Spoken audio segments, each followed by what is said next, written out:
I am Sam, and welcome to a very special Writing with Sam. What makes this one so special, you say? Well, usually we just learn about writing our new letter, but today we're going to be revisiting the letter B, and we're also going to be learning about writing the letter D. Yep, and there's a very good reason why we're looking at B and D together. And that's what makes this a very special episode of Writing with Sam. Okay, so today we're going to be working on the letter D. Now, when I want to do my writing, I got to use my thumb and my pointing finger to make the little pinchy thing. And then I want to pinch it right up here on the yellow. So I'm going to pinch it down there and then flip it back, and it's going to be ready to go. Now, when I'm using my lines, remember the cat's head touches the headline. And then this one that goes dot, dot, dot, dot, dot, dot, dot, dot. Yep, that's the collar line because it touches the collar. And the cat's feet are sitting on the foot line. Now, his tail goes down below, but with the letter D, we don't really have to worry about the tail. So, to make an uppercase D, we want to start at the headline. And we want to drop straight down to the foot line, like that. Then I'm going to come back up to the headline again, and I want to make a big curve all the way around to the foot line.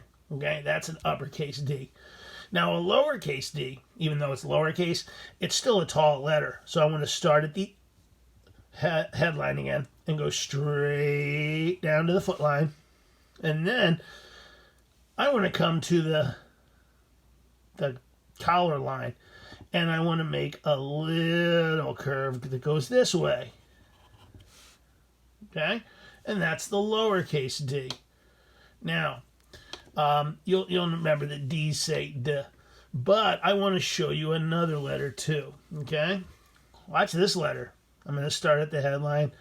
I'm going to go straight down to the belt line.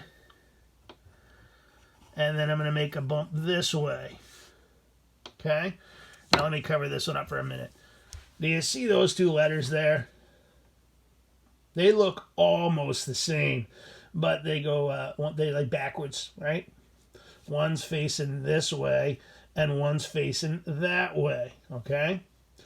That's the D from today, right? D, D, D.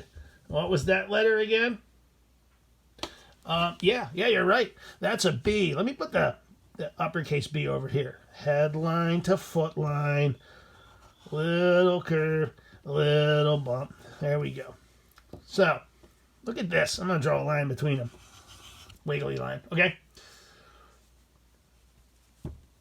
Remember, the D and the B, they look really close. Lowercase d and lowercase b look very similar. Can be very, very tricky. But here's a trick to help you remember. Remember, D says D, and they D don't go the same direction. Look at the bumps.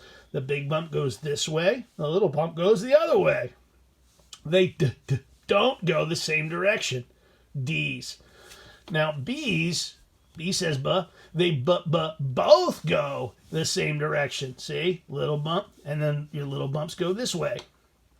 So lower and uppercase B's both go the same way, and lower and uppercase D's don't go the same way. Remember, D says D, they don't go the same way. B says B, they both go the same way.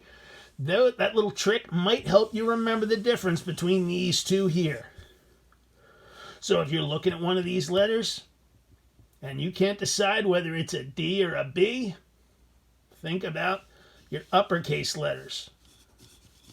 Because if they both go that way, you know it's a B. And if they don't go the same way, you know that's a D. Yep. All right, dudes. Great writing with you today. Catch you next time.